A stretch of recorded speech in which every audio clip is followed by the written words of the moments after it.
நம்ம இன்றைக்கி ஆட்டு ரத்தம் பண்ண போகிறோம். இதுக்கு வந்து நம்ம மேலாப்பில் கொஞ்சமாக தண்ணி ஊற்றி கையினால லேசாக அலசிடணும். அலசிட்டு இந்த மேலாப்பில் உள்ள தண்ணியை மட்டும் கீழே ஊற்றிடணும், ரொம்ப கழுவக்கூடாது. இப்போ பாருங்கள், நம்ம இந்த ரத்தத்தை வந்து கையில் வந்து இப்படி பிசைஞ்சு விட்டுக்கிறலாம். இல்லை நம்ம இந்த கரண்டியை வச்சு நம்ம இப்படி கட் பண்ணனால நம்மளுக்கு நல்லா வந்துடும். உங்களுக்கு எவ்வளோ பெருசுக்கு வேணுமோ அவ்வளோ பெருசுக்கு வந்து நீங்கள் இது பண்ணி விட்டுக்கோங்க.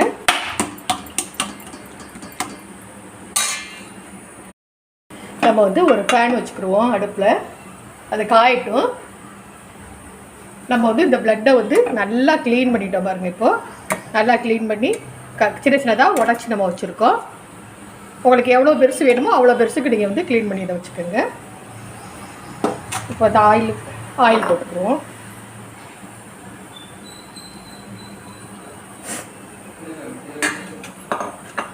ஆயில் நல்லா காஞ்ச உடனே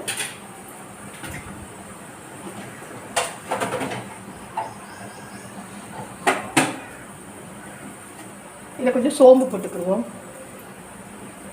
இதுக்கு வந்து தேவையான மாதிரி காரமெல்லாம் ஒன்றும் போட மாட்டோம். நம்ம இதுக்கு வந்து நிறைய வெங்காயம்,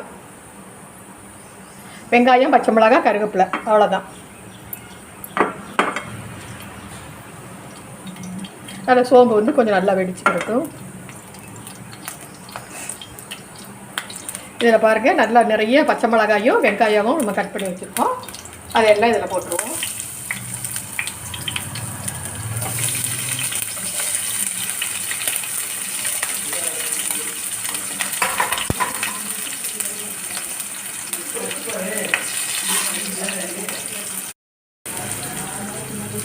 நல்லா வந்து கொஞ்சம் ரொம்பலாம் வதங்க வேண்டாம்.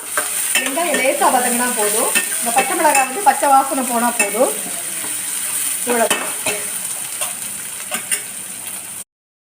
இவ்வளோ இந்த கண்ணாடி பதத்துக்கு நம்மளுக்கு வெங்காயம் வந்து வதங்கினா போதும். இதில் வந்து நம்ம மட்டும் கட் பண்ணி வச்சுருந்தா பிளட்டை போட்டுருவோம். அவ்வளோதான்.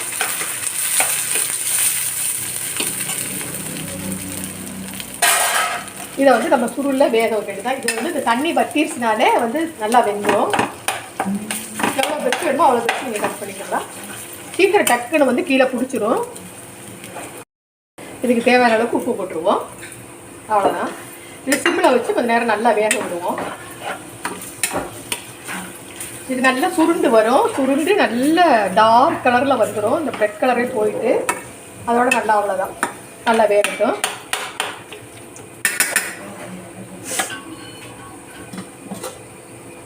இதை வந்து கொஞ்சம் மூடி போட்டு மூடி வச்சுருவோம். கூடான கிண்டி விடணும். இப்போ பாருங்கள், நல்லா சுருண்டுருக்கு. இதில் லேசாக தண்ணியை லேசாக தொளிச்சு விடுவோம். ரொம்ப வேண்டாம், ஊற்றிட வேண்டாம். லேசாக தொளிச்சு விட்டுட்டு மூடி வச்சுருவோம். கூடான கிண்டி பார்க்கணும், இல்லாட்டி கீழே பிடிச்சிரும். இப்போ நம்ம ஓப்பன் பண்ணிவிட்டு கிண்டி விடுவோம்.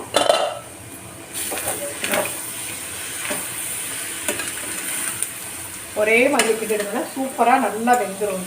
இவ்வளோதான். இந்த கொஞ்சம் இந்த சுறுசுறுடு தண்ணி கேட்குற சத்தம்லாம் இல்லாமல் இருந்தால் நல்லா வெந்துடும். இன்னும் கொஞ்சம் நேரம் இருக்குது. அந்த சுருளை தண்ணியெல்லாம் வத்திடுச்சுன்னா நல்லாயிருக்கும். ரொம்ப ஈஸியாக பண்ணிடலாம். அவ்வளோதான்.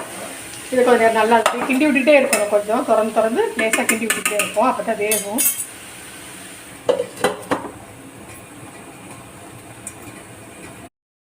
இப்போ பாருங்கள், நல்லா வெந்துருச்சு. இதில் வந்து நம்ம நிறைய தேங்காய் பூ போட்டுக்கிறோம். அவ்வளோதான். தேங்காய் பூ போட்டு கிண்டி இறக்கிற வேண்டியதுதான். எவ்வளவு தேங்காய் பூ வேணுமோ அவ்வளோ போட்டுக்கிறலாம். இவ்வளோதான். ரொம்ப சிம்பிளாக பண்ணிடலாம். ரொம்ப சிம்பிளை வச்சே பண்ணுங்கள், இல்லாட்டா பிடிச்சிரும். பாருங்கள், அவ்வளோ